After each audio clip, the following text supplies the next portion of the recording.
안녕하세요. 강지훈이라고 합니다. 반갑습니다. 일단은 다 예비 중3 학부모님들 맞으시죠? 네, 그 앞에서 이미 중등부 수업의 큰 틀은 이해를 하셨을 거라고 생각을 해요. 개념 수업 일단 판서 수업이 먼저 진행이 되고 서킷 트레이닝, 패드로 문제 푸는 시간이 진행되고 동시에 누적 테스트까지 이렇게 진행이 된다까지 이해를 하셨으면은 사실 저는 그 수업에 대한 내용보다는 제가 중등부터 고1까지 이어서 하는 강사기 때문에 저의 가치관이 어떤지 그 부분에 대해서 좀 전달을 드리고 싶더라고요. 사실 스포일러를 좀 많이 당했는데 무슨 말이냐면 그 팀장님이랑 부원장님께서 앞에서 말씀해 주신 그 포인트가 제 PPT 발표 안에 다 들어 있어서 좀 중복이 많이 될 거예요.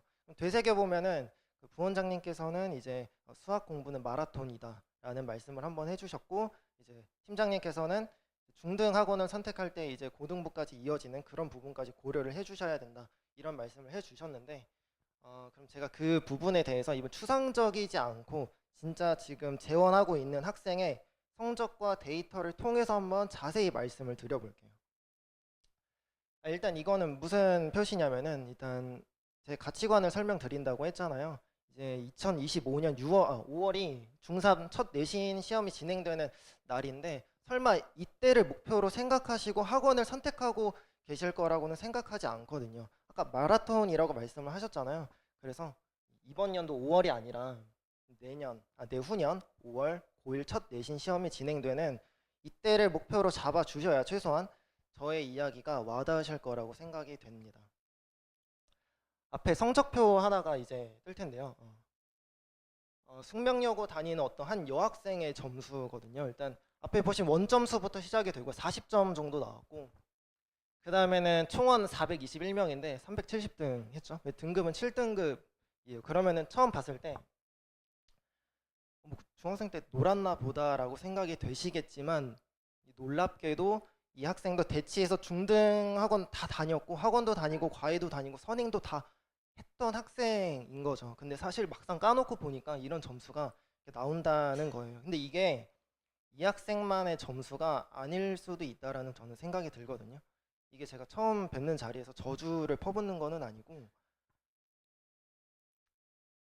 저랑 한 달 반 이제 3월에 입반했던 친구인 건데, 저랑 한 달 반 공부하고 중간고사 딱 봤을 때 점수고요. 그 다음에 점수를 보시면 20점 정도 상승을 했죠. 아직은 어디에 자랑할 만한 점수나 등수는 아니지만 지금 한 110등 정도 제친 것 같아요. 등급도 하나 올랐죠. 이제 이렇게 1학기가 마무리됐고, 그다음 여름방학 거쳐서 2학기 중간고사입니다.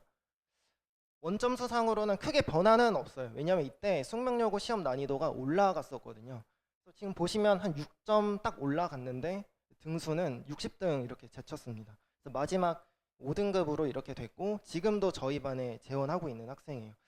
사실 아직 시험이 진행되지 않아서 2학기 기말고사 성적이 아직 나오지는 않았는데 이렇게 한 단계씩 올라가는 모습을 보실 수가 있어요. 그렇다면 이번에는 이 학생이 그래서 이렇게 성적이 변화되는 동안 데이터가 어땠는지, 첫 번째 1학기 중간고사에는 한 600문제 가량 풀었었고요. 물론 이거는 패드로 문제 푼 것만 나오는 건데, 저희가 시험 직전 한 2주 전부터는 패드로 문제 풀이하는 걸 전부 멈추고, 고등부 말씀드리는 거예요. 전부 다 종이 시험지로 연습을 하거든요. 아마 그것까지 합치게 되면 한 800문제 정도 될 거라고 저는 생각을 해요. 그 다음 1학기 기말고사에는 함수라는 단원이 들어가게 되면서 이제 실력이 드러나는 거죠. 문제 푸는 개수 자체가 거의 절반으로 줄어드는 거 보이시죠? 그 다음 이때는 여름방학이 껴있다 보니까 이제 공부 양 자체 시간이 늘어나게 되면서 문제풀이 양이 거의 한 3배 정도 뛰는 게 보실 수 있을 거예요. 문제풀이 양은 그렇다고 치고, 그럼 난이도, 문제 푸는 그 난이도는 어땠냐? 처음에는 1학기 중간고사 때는 중하와 이제 중난이도에 많이 치우쳐 있었어요. 왜냐면 상난이도와 중상난이도는 제가 옆에서 붙어서 뭐 해주지 않으면 사실 풀 수가 없었거든요. 그 다음 이제 성적이 하나 정도 올랐죠. 그때 오를 수 있었던 이유가 뭐냐면, 제가 이쪽 난이도에 대한 문제의 비중보다 중상과 상난이도에 대한 문제의 비중을 조금씩 늘려봤어요. 어쨌든 성적이 오르려면 자기가 풀 수 있는 난이도의 문제보다 한 단계 위, 두 단계 위의 난이도의 문제를 건드려 보긴 해야 되잖아요. 그래서 여기 이렇게 보실 수 있는 거예요. 이거는 어머님들이 진짜로 받아보시는 리포트 보여드리는 거고요. 상난이도에서 13% 이상의 정답률이 올라간다라는 걸 보실 수가 있습니다. 이제 2학기 중간고사 때도 이쪽의 비중을 제가 더 추가했고 상난이도의 정답률이 이제는 60%를 조금 더 넘어섰다는 걸 보실 수가 있습니다. 근데 상난이도의 문제를 이렇게 60% 가량 넘어섰는데도 불구하고 아직 6등급, 5등급 이렇게 나오는 이유가 이제 어쨌든 내신 시험이라는 거는 제한 시간이 타이트하게 걸리잖아요. 그래서 이 정도까지 풀 수 있는 실력은 갖췄으나 그게 시험장에서 제한 시간 안에 드러나기까지는 아직은 좀 더 연습이 필요한 상황인 것 같습니다. 그 다음에는 그렇다면 이제 고등학생이 아니라 제가 중학생부터 지금 메이크업하고 있는 중학생 여학생의 그 리포트를 한번 보여드릴 건데 큰 특이사항이 없다면 저와 고1까지 갈 것 같은 상황이에요. 일단 이거는 7월 15일부터 7월 26일 제가 리포트는 2주 간격으로 이렇게 보내드리는데 2주 동안 그러니까 월수금 6회 수업 동안 얼마나 많은 문제를 풀었는지 일단 문제 수만 보여드리면 222문제, 정답률은 85% 이렇게 나오고 있는 상황이고 그 다음 2주 간격은 180문제, 정답률은 마찬가지로 70%한 중반. 그 다음은 이제 결석분이 중간에 좀 있었기 때문에 6회 수업이 찼을 때 리포트를 하나 더 만들었고요. 그때는 202문제 이렇게 풀어져 있습니다. 그러니까 2주 간격으로 리포트를 보내드리는데 지금 보시면 약 한 달간 604문항의 풀이를 했고 이거는 오직 서킷으로만 푼 문항입니다. 그러니까 6회 수업 평균 201문항을 풀이한다는 걸 저희가 볼 수 있고 사실 패드로만 문제 푸는 게 아니라 저희가 본교재를 동시에 진행하잖아요. 그래서 본교재에 있는 대표 문항 풀이가 평균 20문항 정도가 되고 이제 본교재 숙제까지 생각을 하게 되면은 저희가 원내 등원해서 푸는 문제 수 자체가 좀 많다 보니까 많기도 하고 다음 수업까지 텀이 하루밖에 없어요. 그러니까 문제 양을 굉장히 많이 이렇게 숙제를 내줄 수는 없다 보니 저는 더도 말고 덜도 말고 딱 30문항 정도 내주는 편이거든요. 이렇게 계산을 해 봤을 때 저도 사실 이거 만들면서 처음 계산해 봤거든요. 그랬더니 서킷 문항 플러스 본교재 풀이 플러스 숙제까지 하게 되면 평균 40문항을 풀게 된다라는 계산이 나오더라고요. 근데 40문항 정도 푼다라는 걸 들었을 때는 뭐 조금 많이 푸는 것 같은데 뭐 그렇게 대단한 건가? 라는 생각이 드실 수 있지만 사실 이 뒤에는 굉장히 살벌한 단어가 하나 붙는데요. 매일이라는 단어가 붙습니다. 어떤 중학생이 그 평일, 주말은 조금 놀 수 있다고 치고요. 평일에 이렇게 40문항을 매일 풀고 매일 피드백까지 받는다라는 중학생이 있다면 저는 정말 극소수라고 생각을 하거든요.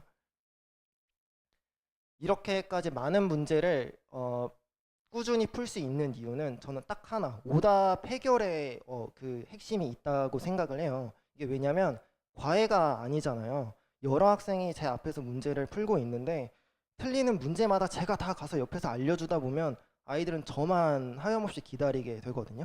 근데 그런 게 아니라 아이가 이렇게 풀다가 틀렸어요. 풀이 시간이 한 5분 정도 넘었죠.